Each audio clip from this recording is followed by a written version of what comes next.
Hello, welcome. It is an honor and a blessing to connect with you.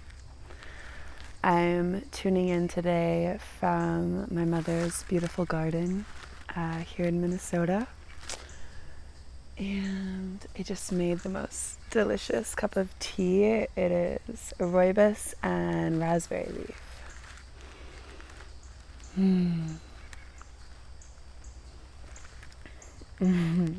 That is divine. And so are you. Okay, so let's tune in. Taking a nice deep breath.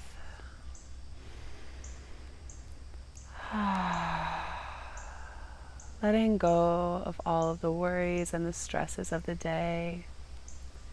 Inhaling the freshness that this world has to offer. And releasing our stagnancy to be recycled into something new.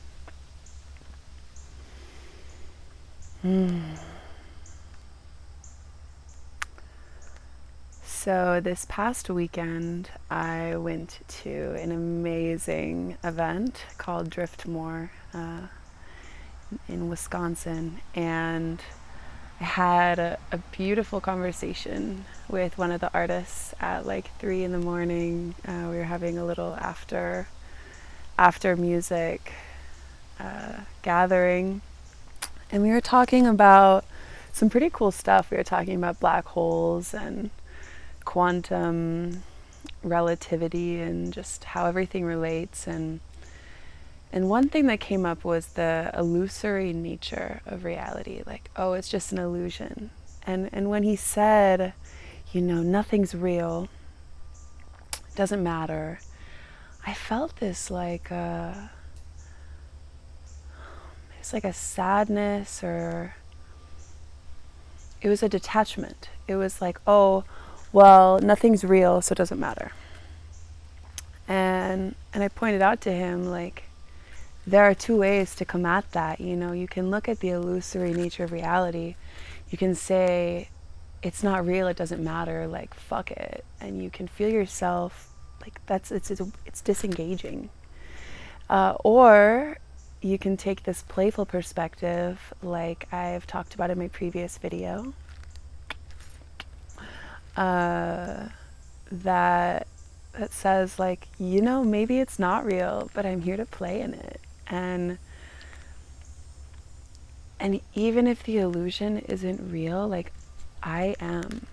Maybe the construct that I've created around me isn't necessarily real, like my name, my personality characteristics, the life, like all of that is inherently part of the matrix and the illusion, but the consciousness that's within me, like, that is so real, and that's the only thing that's real,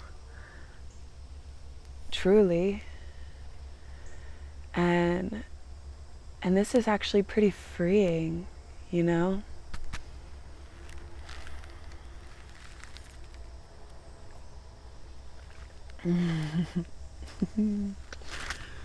it's really freeing, because attachment to all of these external descriptions of what I am can be a bit imprisoning. For instance, if I identify as an artist, I am a painter, and I say this is a really real thing about me, and I create attachments to this, then what happens if I fail at this? Or what happens when something shifts in my life and I don't have the motivation to do it? Or something that makes this identity a little bit less solid and a little bit less stable, then that shakes me to my core. Like, whoa, this thing that I have identified as is no longer me. So now I'm crumbling. Likewise, if you identify as like an extrovert, as a social person, if you identify as like a boyfriend or a girlfriend or a partner, like in your relationships, with your career, with your looks, you know, with anything that's external, malleable, changeable. When we create bondage with this as like an intrinsic part of our identity, when this shifts, which, you know, it's bound to, because then the world changes. So when this shifts, then we feel like shaken, like truly, truly shaken to our core. And it really affects us, and it really throws us off center and off balance.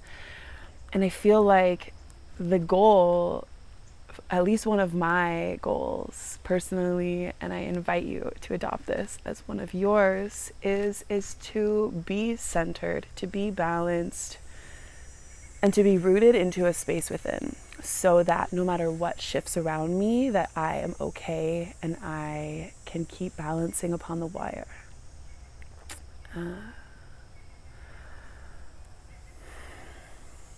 And identifying with purely the witness consciousness versus the form the consciousness appears to be taking within the dreamscape, within the matrix, within the world, within reality.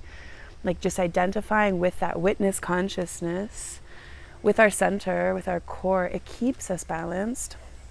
So let's say a relationship falls away, you know, that doesn't mean I don't feel sadness at the loss of that relationship, because I treasured it, you know?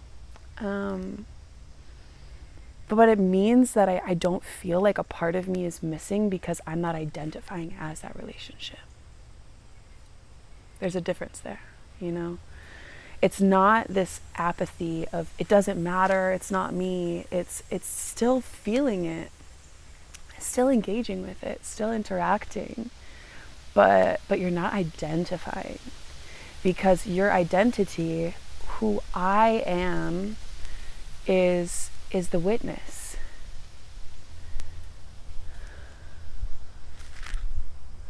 You know? I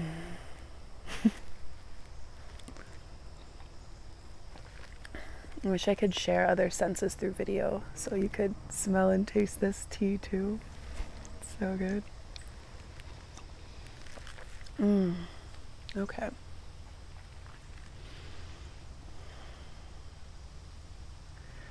And reality isn't, I don't think it's what it seems. You know? I had a visionary experience recently where I was taken as pure consciousness and shifted and molded along this river. So it was like my consciousness became the river, and it was moving from moment to moment, from scene to scene, from sensation to sensation, and I was witnessing it without the correlate of like my physical body. I don't know if that quite makes sense. It's hard to put into words because it's a pretty non-verbal experience, but what it showed me was that reality isn't what it seems, but what was still true in this experience, in this present moment, in an ordinary state of consciousness, and in this other state of consciousness that is enhanced, altered, higher vibrational, you know, visionary, this visionary consciousness. What was the same between both of them was that I was witnessing it. And the I that was witnessing it was completely different between these two states, but somehow it was still me. And that's what I am really, really working on centering myself into, like to really identify as this, which is this like openness, this curiosity, this like, what is this witness?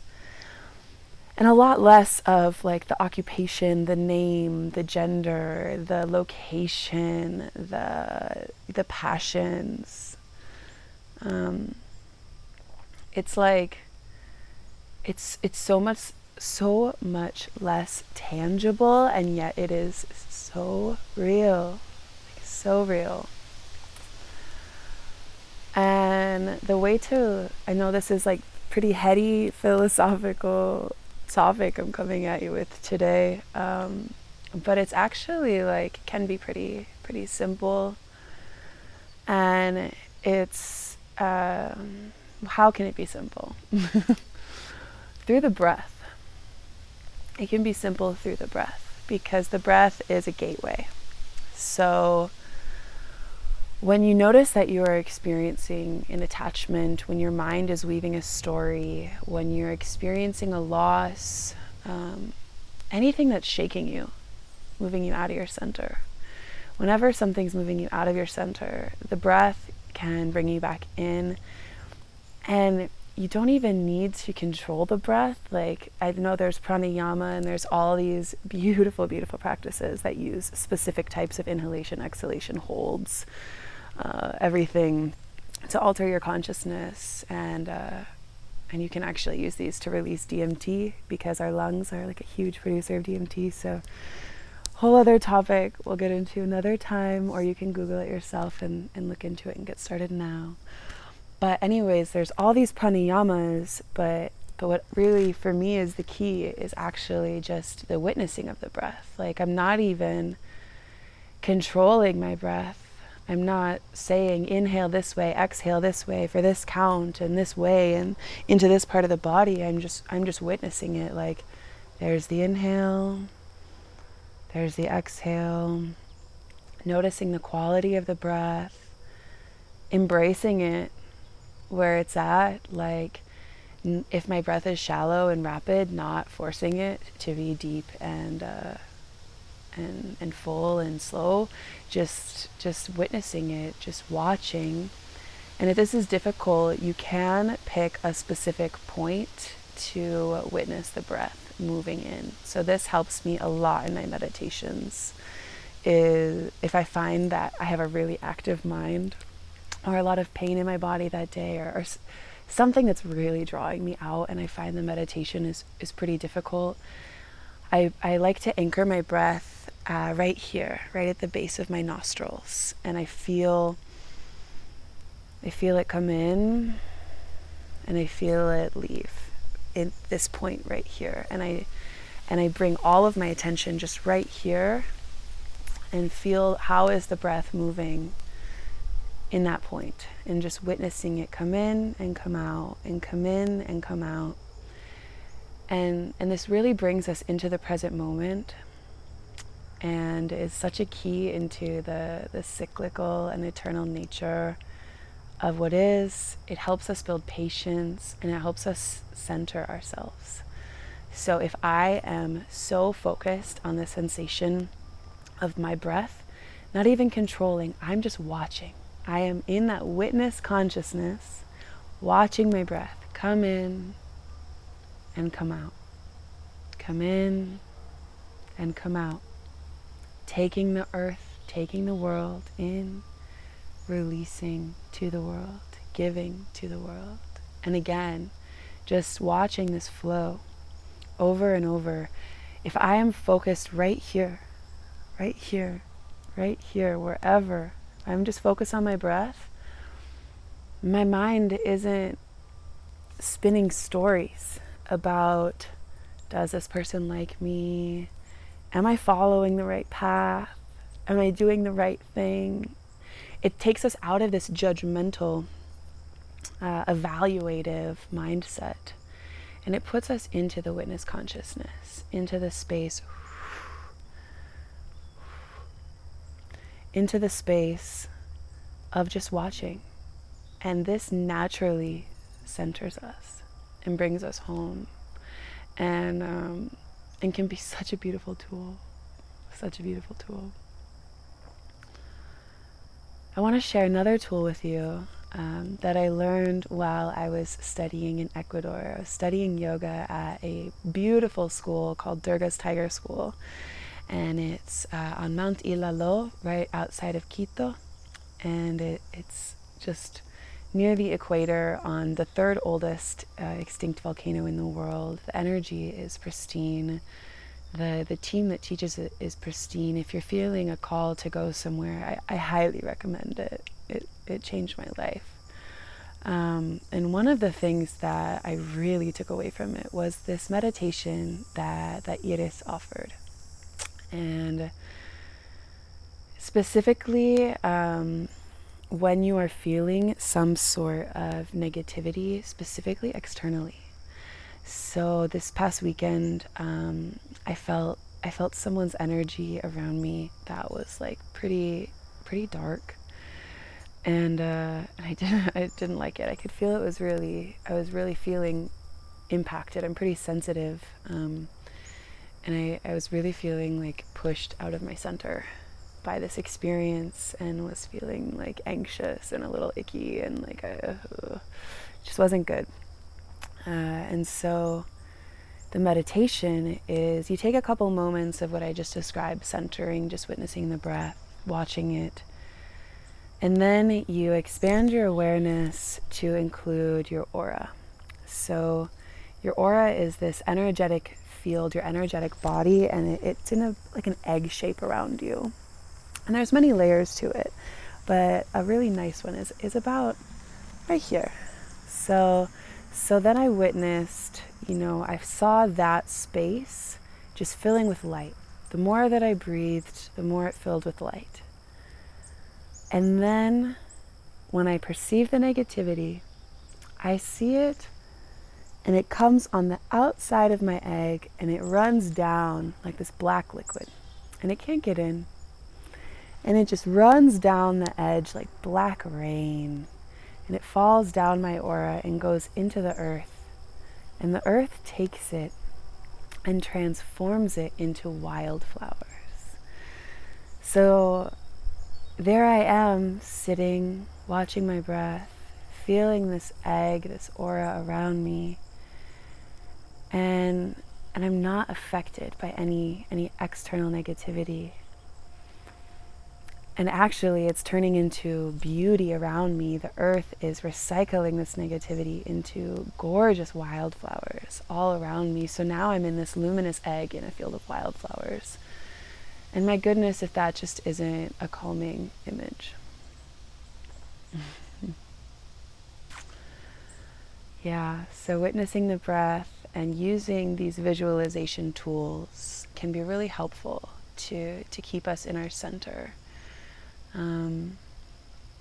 Because the nature of reality and the nature of life, it can be pretty baffling. Like, there's so much pain in this world, and there's so much beauty. And to be big enough to embrace both ends of the spectrum, it's a pretty big task. It's one I pray for. I pray to be able to expand myself enough to embrace all of life in its radiance and in its darkness. Because like the darkness isn't bad. It can be the place where mystery is born. It can be the womb space. It can be the unknown that births to you what can help manifest your wildest dreams.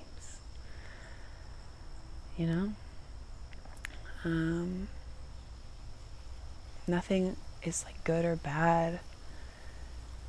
That's such a judgment, such a value call. It's saying, this is better than that. Okay, maybe from one perspective, but here's the thing, is when you grow in consciousness and the more you become multidimensional and the higher you ascend, is you see that it's not so black and white.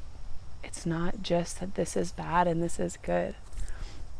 Take, for instance, the pandemic we're in right now. I mean, on so many levels, it's pretty horrific. Like, businesses are closing, people are dying, paths are irrevocably altered, people are lonely, addiction is on the rise. Like, there's so much that's happening. And from a very simplistic view, it's horrible, right? But here's the thing, is it's not just that way. Because the energy of what we're going through right now, what we've been going through for about the last year and a half, it has actually shifted some people's paths for the better and has taken them 10 steps ahead. And maybe it was painful in some ways, but like it helped shift them. And that, from a higher dimensional perspective, can be the biggest blessing. Like, I have seen some people that were in patterns that could have held them for decades, and because this energy of COVID and of the lockdown and quarantine and everything, like, it really caused them to have to shift that pattern and to change, and some people have run with it, and it's actually been a blessing in disguise. Many things can be blessings in disguise, and this is part of that seeing that everything isn't just one way. Like a relationship ending, it can hurt. It really can. And you can miss someone and be really sad things went the way they did, but the ending of it could have shifted your life for the better, and could actually be like what is setting you on the course to align with your greatest dreams. And that, when you're able to take the lessons from things and to accept the gifts without judging what it is that's offering you the gift, that's huge. That really is. So, to bring it full circle, the way I started it was talking about how, we live in this world where in more and more, like, we're learning it's more of an illusion than physical. I mean, just an atom is mostly empty space. The way that our brain interprets information and runs it through so many filters it's pretty indicative of a hologram.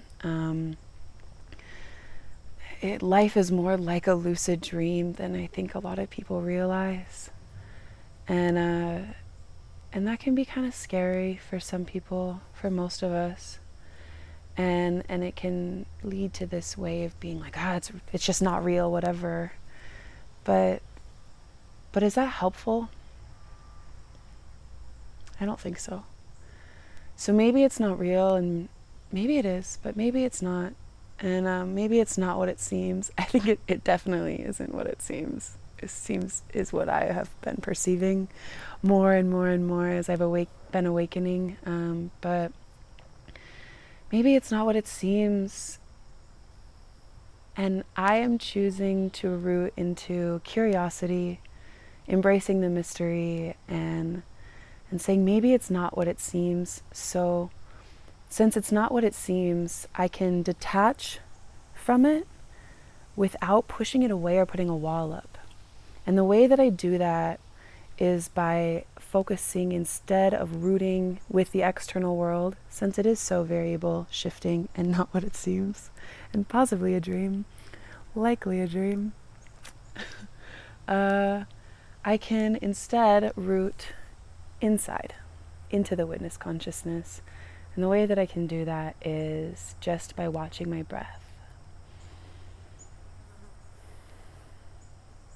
And just watching everything unfold and trusting.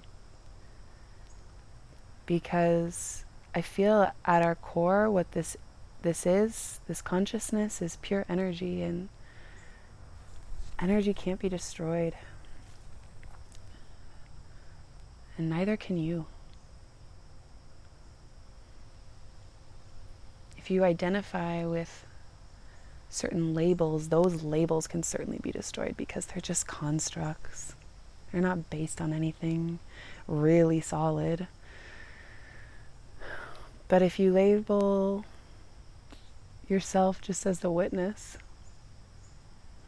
and not as a passive witness, but as like you're engaged with it,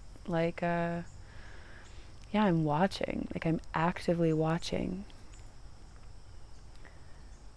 That's huge. So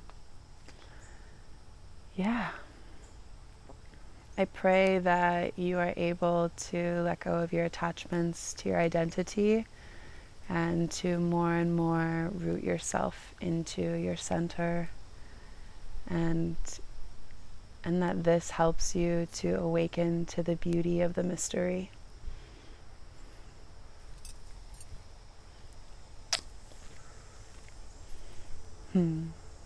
Aho.